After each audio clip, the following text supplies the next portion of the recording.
So I don't think I've met you before, but My name's Clara Moore. Clara Moore. Yeah, I bought a home when I was 17 along Illinois Avenue.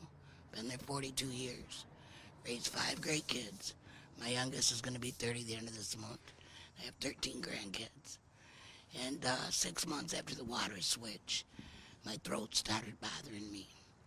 So my family physician of 20-something years sent me to an ENT. I got a tumor on my vocal cord. She watched it for 4 years. She was just getting ready to remove it. And she went into scope again, and there was coloring. And I knew from the look of her face, she's the age of my oldest. My oldest is 40. I knew, because she's in her mid-30s. And I got up and hugged her, because she didn't want to say it was cancer. So I went for a biopsy. Long story short, it was aggressive throat cancer. Henry Ford couldn't even identify the bacteria. And after radiation and everything, 6 months later, my lungs and my throat started bothering me again. I spent 3-4 weeks, and know that, after so much, the time frames might be a few days off, but it's not intentional. And after that, they released me from ICU and CCU straight home, and I told them, I can't breathe. Well, within 24 hours, I was being rushed by an ambulance to early and complete respiratory failure. They told me if I didn't allow them to do this, I'd be dead by morning. Then I got trach too high, and it will never heal now. And if scar tissue forms, then I have to be retrached. And I've been no energy. I literally have lived in my bedroom. I've lived in my home for a long time, but there's 14 stairs to the upstairs bathroom, 14 down. And someone didn't want to show this was me before the water. This was 3 years ago. Now look. Look at my face, the swelling.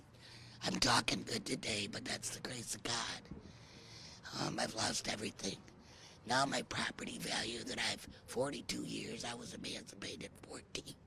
Put myself through college. I didn't have no help, no privilege. I was beaten by my parents and thrown to the streets.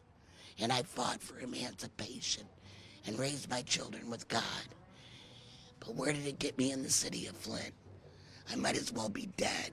I have 13 grandkids from 2 to 20. I can't do anything with them. My life is over. I can't even enjoy my beautiful home because I can't do the 14 steps to use the bathroom unless I'll be 60 September 1st. I'd like to urinate in a potty chair because of the bacteria I was exposed to.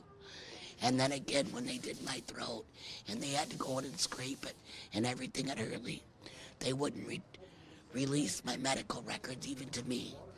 And when they finally did a year later to my physician, the cover page said, do not release the client unless you contact this number first, which is a legal firm. Oh yeah, for medical malpractice. So, and they told me they could never identify the bacteria, even Henry Ford. They ended up calling it a yeast infection. They got me trached, got my throat scraped, and put me in this position. No teeth, and it hurts to eat. And then, of course, I can't get my teeth repaired because the first of the year they start helping people with Medicare and Medicaid, which I'm Medicare because I'm permanently disabled now, with a college education in management and marketing. My minor was in accounting, 4.0. And no one paid for that but me. My GSLs got paid off at 42 years old. My home, I own it, but I just got my assessment all the way across the top. It was pure zeros. I called him and said, what's the problem here? Oh, well, we made a mistake. Okay, because they just put $55,000 in double-hung windows. My home is immaculate, and they're trying to say it's only worth $25,000. I want to ask you, because, I mean, you're saying you'd be better off dead, basically. I lost my mother and sister. My mother died in my home September 22nd.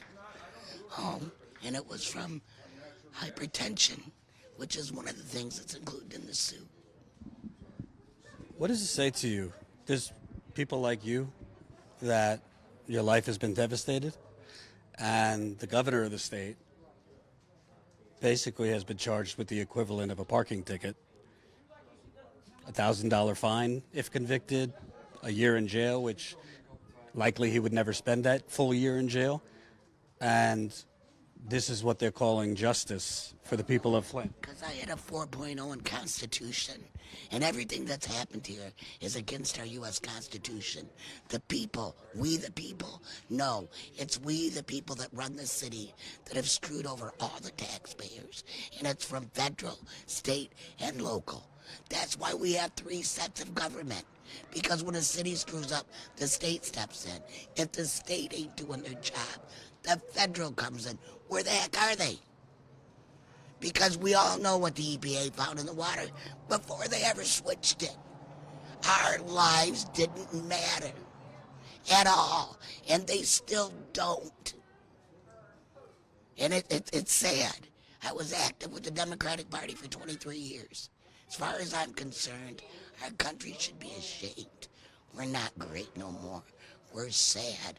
We donate monies to third world countries for clean water as we poison an entire city. I'm sorry for what you're going through. Honey, don't, because I have something all them people that did this to us don't have. I've got God, and he'll carry me through this. But Lord, I don't want to be standing next to them. But it's sad that our own country would allow them to do this to people and then act like it's all about money.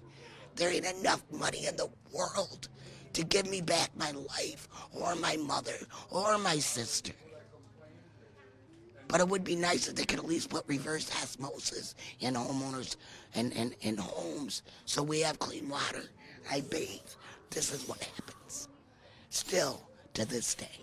Well, the people, the city and the state say the water's fine now. Yeah, just like they said it was safe to switch it. Because that's all been proven that they didn't know what the heck they were talking about. Well, they knew, but they just lied so somebody could line their pockets. And it sure ain't for the benefit of the citizens. Those rashes are from now. Well, this is because now my skin is like a 70-year-old, and it rips like paper. This is from the water. Every time I shower, it starts with little ones, and they come out. It's horrible. But the water's fine. Don't worry. Well, they can drink it then. They're more welcome to come and shower in it at my home, because what people don't understand, it's not just drinking it. The biggest organ in your body's your skin. So anytime you step in that poison water, you're absorbing it. What about people like me? I'm breathing the steam from it anytime I use it for anything. By the way, not to mention, all of these people here, obviously you, are immunocompromised during a pandemic. Absolutely. I've had both my shots, and now the new form of COVID. My doctor's office told me last week I gotta go back into quarantine. I've been in quarantine since it started because my immune system is so weak. But this is the first time I've been out, but I felt good enough today, and it's worth somebody listening if they listen. But what I've seen in all, 8 years now, nobody's listened to nothing but the governor or the appointed mayor that was appointed by Snyder. The emergency manager. Right. And that was all a joke. Genesee Towers, all of it. And they're turning a blind eye. It ain't just the water that's corrupt here. And everybody knows it. But nobody's doing nothing about it. And as far as the people coming out and saying something, I'd be out every time. But you know, if I can't walk 14 steps to use the restroom, this will put me down for a week. lead and other things can poison your body, but you haven't allowed it to poison your spirit. I can't. I have 5 children and 13 grandkids, and that's not the way I raised them. And the only thing that keeps me going is God, my family, and my friends. You know, if I could take it all for everyone in Flint, I would. But I can't. It's sad. I'll die this second if somebody will just listen and help the rest of our community.